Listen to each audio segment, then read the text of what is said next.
I never thought I'd be that guy, the one who gets his life flipped upside down at his brother's wedding of all places. My name's Mike, by the way. I've been with Lisa for nearly 8 years. We got married young, and for the most part I thought we had a solid, normal life. Sure, she's always been a little bitchy, quick to lie, and very dismissive when it came to anything that didn't suit her, but I figured that was just her personality. She's the kind of girl who can be sweet one second and then totally dismissive the next, but I always thought that was just her being bitchy, not necessarily a sign of something worse. The wedding was supposed to be a big weekend, family, friends, drinks, the whole 9 yards. I was feeling pretty good, honestly. My brother, Jake, is one of those guys who always gets married in some big, fancy church with a huge reception afterward. Lisa was acting normal, or at least I thought so. She looked beautiful in her dress, and she was laughing with everyone. But I couldn't shake this gnawing feeling that something was off with her. She'd been acting weird. For weeks, avoiding my eyes, snapping at me more often, and just giving off this vibe that she was hiding something. I chalked it up to wedding stress. Maybe she was nervous about her speech or worried about her family drama. But then, on the second night, everything changed in a way I never saw coming. It was late, around 11 p.m., and I was having a drink outside with some of the guys. Lisa had gone inside to check on the decorations or some bullshit. I noticed her phone was sitting on the table, and honestly I didn't think much of it.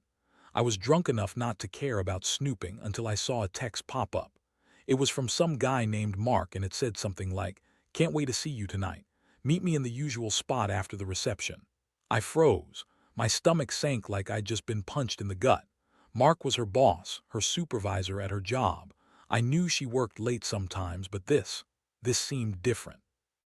It wasn't some innocent work thing. Not when she was replying so quickly, so eagerly. She's not the type to be that. Forward with her boss unless something was going on. I stared at her phone for a long moment, trying to process what I'd just seen.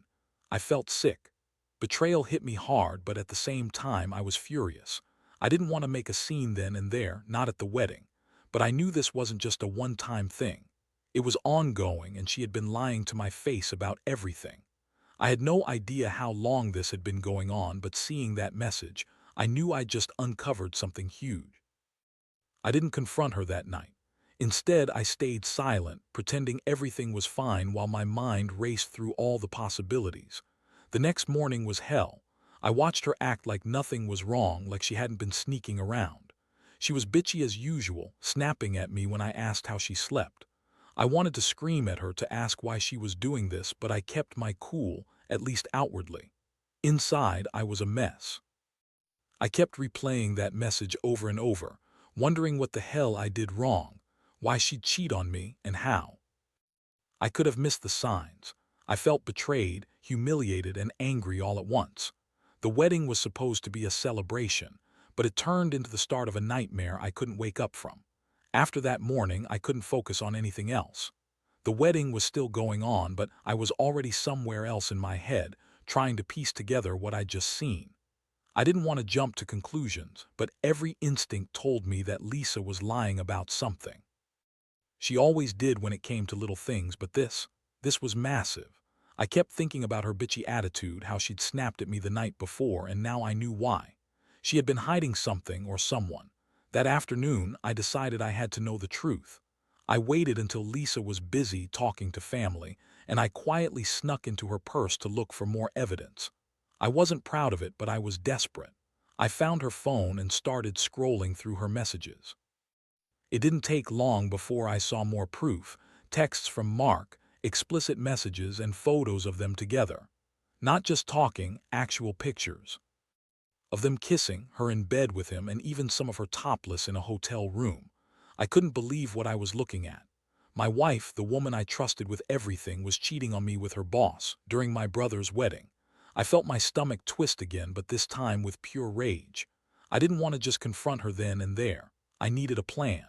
I backed out, took a deep breath, and put everything back where I found it. I knew I couldn't let her see I'd found out yet. That would only make her more defensive, more of a bitch. Instead, I decided I'd wait until I had all the facts and the perfect moment to confront her. Over the next few hours, my mind kept racing. I thought about all the times she'd been dismissive, the lying, the little digs she threw my way. All of it made sense now. Lisa's a master manipulator. She can lie straight to your face and make you doubt yourself. I knew I'd have to be smart about how I handled this. I wanted to ruin her, but I also wanted to make sure I did it right to really get my revenge. By the time the wedding reception slowed down and people started leaving, I'd already decided what I was going to do. I'd gather every piece of evidence I could, confront her with her own words and photos, and expose her for the lying, cheating bitch she was. I didn't care about saving the marriage anymore. That ship had sailed the day I saw those messages. All I cared about now was making her hurt as much as she'd hurt me. I was going to make sure she knew I knew and that I wasn't going to let her get away with this. I waited until she slipped into the hotel room later that night, supposedly to get ready for the after party, and I followed. Heart pounding, I knocked on the door just as she was about to go inside. When she opened it and saw me standing there, her face froze. This bitch's eyes got wide like she'd seen a ghost. I didn't say a word at first. Instead, I pulled out my phone, showing her the pictures and texts I'd secretly saved. Her face instantly turned red, then pale. "Lisa," I said, voice cold but steady. "How long has this been going on? Since when?" She tried to lie, of course. "Mike, you're overreacting. Don't lie to me," I cut her off. "I saw the messages, I saw the pictures. You've been screwing your boss during my brother's wedding. How many times? How long has this been happening?" Her lips trembled and she looked away. "It's not what it looks like," she muttered, but her voice cracked. "It was just sex, okay? Just sex. It doesn't mean anything. I swear it's not what you think." That made me laugh bitterly. "It's exactly what I think. You've been lying, sneaking around, and cheating on me with the guy who's supposed to be your boss during my brother's wedding, and you think I'm just going to pretend none of this happened." She snapped back, acting all bitchy and defensive. "You don't know the full story. You don't understand what's going on." "No," I interrupted, feeling every ounce of rage boil up. "I understand perfectly. You're a cheating, lying bitch who doesn't respect our marriage. You think you can just screw around and lie your way out of it? Not anymore." As I stood there, her face twisted with anger and guilt, I realized this was the moment I'd been waiting for. I'd finally caught her, and I wasn't going to let her brush it off. This was the end of the line for us. The betrayal was too deep, and I knew that from now on, everything between us would be different, whether we stayed together or not. I just knew I'd never trust her again, and I'd never forget the feeling of finding out her true face. The confrontation in the hotel room was a whirlwind of emotions I can't really put into words. I was furious, hurt, disgusted, all at once. Seeing her there, trying to spin some lame excuse about it just being sex and not meaning anything, made my blood boil. I mean, come on. That's your typical bullshit when someone gets caught. It was just sex, it doesn't mean anything. Yeah, right. Like that makes it all better. Like that erases the fact that she was sneaking around behind my back with her boss during my brother's wedding of all times. Lisa's face was a mess. Her makeup was smudged from her attempts to stay calm, but her eyes were blazing with anger and guilt. She kept insisting, "You don't understand what's really going on, and it's complicated, and you're overreacting." Yeah, sure. She tried to make it sound like I was some jealous psycho, but I saw through all her bullshit. I think that's what hurt the worst. The fact that she was trying to gaslight me, make me doubt myself, all to cover her ass. I told her I didn't want to hear her excuses, that I'd seen enough. I told her I was done, that her lies and her cheating had destroyed whatever little trust we had left. I remember looking right into her eyes and saying, "You're a manipulative bitch, Lisa. You think you can lie your way out of everything, but not this time. I'm done playing your game." And I meant it. Every word. I was tired of her bullshit, tired of feeling like I was walking on eggshells around her, trying to figure out if she was lying or hiding something. But here's the thing. Even in the middle of my anger, I felt this deep sadness creeping in. I had loved her once, or at least I thought I did. I kept asking myself how I missed all the signs, how I didn't see the cracks in our marriage forming. Maybe I was blind, maybe I was just stupid for believing she'd never do something like this. All I knew now was that my entire perspective on everything had shifted. Nothing felt real anymore. The woman I married, the woman I thought I knew, was a liar, a cheater, and a manipulator. It was like waking up from a dream and realizing your entire life was built on a lie. I remember her trying to defend herself, saying she didn't mean for it to go this far, that she was confused, and it was just sex. I shook my head. The words didn't matter anymore. The damage was done. She'd betrayed me in the worst way possible, and now she was trying to make it seem like I was overreacting. But I saw right through her. That's when I decided I needed to get out of there. I told her I was done. Done trying to understand. Done trying to fix this. Done pretending that her betrayal didn't shatter everything we'd built. I gathered my things, told her she'd crossed a line she couldn't come back from, and I walked out of that hotel room with a pounding heart and a head spinning. What was I going to do next? Could I ever trust her again? Should I even try? The questions kept swirling in my mind, and honestly, I felt like I was drowning in a sea of betrayal. I knew I had to leave, not just physically, but emotionally as well. I couldn't stay and pretend everything was okay. Not anymore. The love I felt was evaporating fast, replaced by a cold, hard realization that I'd been played by someone I once thought was my partner for life. Walking out of that hotel room, I felt like I was dragging a weight I couldn't lift. My mind was a mess. Part of me wanted to scream, part of me wanted to cry, and another was just numb. I kept telling myself I needed to get away from her, from that scene, from the betrayal. I didn't want her to see how much she'd hurt me, but honestly, I didn't think I could hold it together much longer. I went straight to my car, got in, and just sat there for a minute trying to breathe. I knew I couldn't just leave everything like that without a plan. I had to think about what I was going to do next. But honestly, the only thing I could focus on was how much I hated her, hated what she'd done, and hated myself for ever trusting her. I kept replaying the moments in my head, the lies, the sneaky texts, the photos, and I felt like a damn fool. How could I be so blind? How did I miss all the signs? I'd always thought Lisa was kind of bitchy and manipulative, but I never thought she was capable of something so cruel, so calculated. I didn't want to just walk away without making her hurt too. She played her game, and now it was my turn. I decided I'd gather all the evidence I could, make a plan, and then confront her properly. I wanted her to see that I wasn't just some naive guy who got cheated on. I was someone who could fight back, who could ruin her if I wanted to. The thought of her with her boss, Mark, during my brother's wedding made me want to scream, but I kept my cool. I was going to make her pay in a way she'd never forget. So I started making plans. I knew I had to be smart. I couldn't just storm in and yell at her again. That wouldn't do any good. Instead, I spent the next few hours secretly copying all the pictures, saving her texts, and even calling a friend I knew could help me figure out what to do. I wanted to deliver a blow she wouldn't see coming. I wanted her to feel embarrassed, humiliated, to realize how badly she'd screwed up. This wasn't just about cheating. It was about her lying, her manipulation, her total disregard for what we had. By the time I left the hotel, I knew what my next move was: confront her on my terms with everything laid out. I wasn't going to let her brush it off, deny it, or turn it around on me. I'd already seen her bitchy side, her lies, and her manipulations, and I was done playing nice. This was about to get nasty. I was sick of feeling like the fool, and I was determined to make her regret what she'd done. I didn't know exactly how I'd do it yet, but I knew that I'd come out of this stronger, or at least that I'd make her regret ever crossing me. I just couldn't believe it had come to this. My wife, the woman I loved, well, loved in the past, had turned into something else entirely, and I had no idea if I'd ever trust her again. The moment I decided to confront her, everything else faded into the background.